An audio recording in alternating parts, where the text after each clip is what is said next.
Ça dépend vraiment de ce qu'on pose comme question aux personnes qu'on a décidé de concerter. Si on décide de choisir la couleur, je sais pas moi, de la façade de la mairie et qu'on demande à 30 habitants de se mettre d'accord sur la façade, ça va être compliqué. Là, on est dans les solutions. L'idée, c'est que la concertation, elle arrive au début du projet. C'est dans l'expression, en fait, des besoins et dans le partage d'un constat. Il n'y a aucune raison que les gens ne soient pas d'accord sur le constat. Et à partir de là, on peut se mettre d'accord sur des objectifs.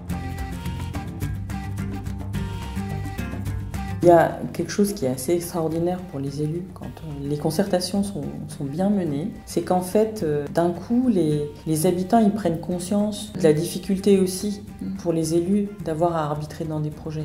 Il y a une responsabilisation des usagers par rapport à la complexité du projet, des choix qui vont devoir être faits. Rien que pour ça, je trouve que ça vaut le coup de faire ces démarches de concertation. L'atelier post-it, c'est un moyen de mettre par écrit des idées qu'on puisse partager à l'instant T pour tout le monde, mais c'est vraiment pas une fin en soi. Ce qui est important dans ces processus de concertation, c'est avant tout de mettre en place les conditions d'un dialogue et d'une écoute mutuelle entre les participants. Ça m'amène à une idée reçue aussi, c'est que l'atelier de concertation, c'est une jolie animation, on passe d'un atelier à un autre, bonne ambiance, il y a toujours un café. C'est comme un iceberg, la face immergée de la réunion, c'est un tiers, deux tiers, quasiment un tiers de réunion pour deux tiers de travail. Donc c'est vraiment préparer chaque atelier pour qu'il amène le plus de matière possible en un minimum de temps, mais tout en se laissant aussi la place à l'imprévu. Oui, parce qu'en plénière, la fameuse réunion publique, c'est souvent les mécontentements qui s'expriment. C'est normal. On a cette énergie pour dire qu'on n'est pas content et on n'a pas cette même énergie pour dire qu'on est content. Et là, les techniques de faire plusieurs groupes, elles ont cette efficacité de démultiplier la parole. Quelqu'un qui ne l'aurait pas prise va pouvoir la prendre. Un autre intérêt aussi pour les personnes qui sont mécontentes du projet, c'est qu'elles entendent d'autres perspectives et d'autres opinions. Et ils se rendent compte qu'une situation gênante, bloquante pour eux, peut être positive pour un autre. Il y a d'autres avis qui s'expriment et on se dit « Ah oui, j'avais pas pensé que ma voisine, si on fait ça, moi ça m'arrange, mais elle, ça va la mettre en difficulté. » C'est pas faux.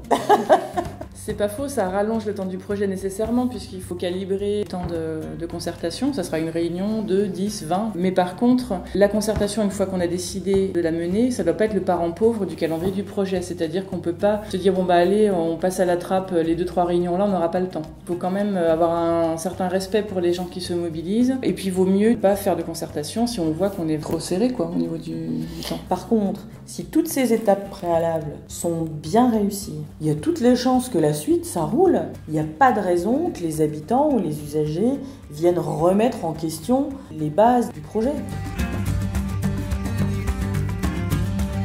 Ce qu'il y a de très très important, c'est définir le cadre de la concertation, c'est-à-dire ce qui va être négociable, ce qui ne le sera pas. Après, forcément, il va y avoir des arbitrages. Il y a des choses qui techniquement seront peut-être compliquées à réaliser. On ne cherche pas un consensus, mais on cherche plutôt une adhésion à un projet qui fait commun en fait. Ça vient aussi avec le temps. Je trouve que c'est une aide à la décision et il vaut mieux le savoir avant que de s'engager dans un projet et de se rendre compte à la fin, parce que tout le monde était dans son couloir de nage, qu'on arrive à un projet sous-dimensionné ou surdimensionné. Et dans l'idée en fait que ces processus, ils servent aussi à responsabiliser les habitants, les usagers d'un projet. Quand on a à la fin des habitants qui disent c'est pas les choix que j'aurais fait, mais je comprends pourquoi ils ont été faits. Donc c'est aussi une façon de faire des projets plus adaptés, qui seront du coup plus durables et qui seront davantage acceptés par la population ou les usagers. J'ai compris.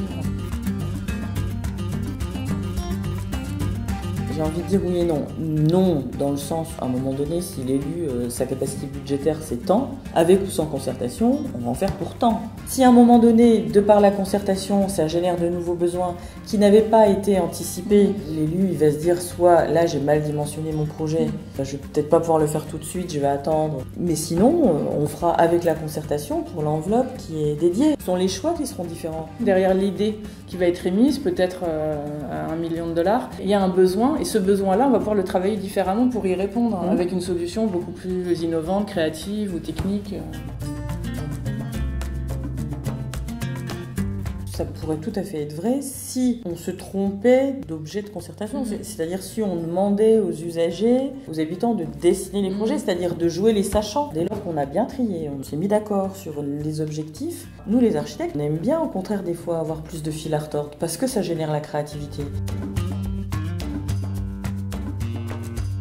Ça pose la question de la confiance. Ce qu'on doit absolument démontrer, c'est qu'à un moment donné, le processus, il est honnête. Que les maîtres d'ouvrage qui décident de porter cette concertation, ils vont être transparents. Et on se rend compte que souvent, rien que de poser le cadre, ça rassure aussi les gens. Ils savent exactement où est-ce qu'on les emmène, pourquoi, comment. Alors ils peuvent être encore suspicieux, la confiance elle s'acquiert, mais au moins le cadre d'échange est clair.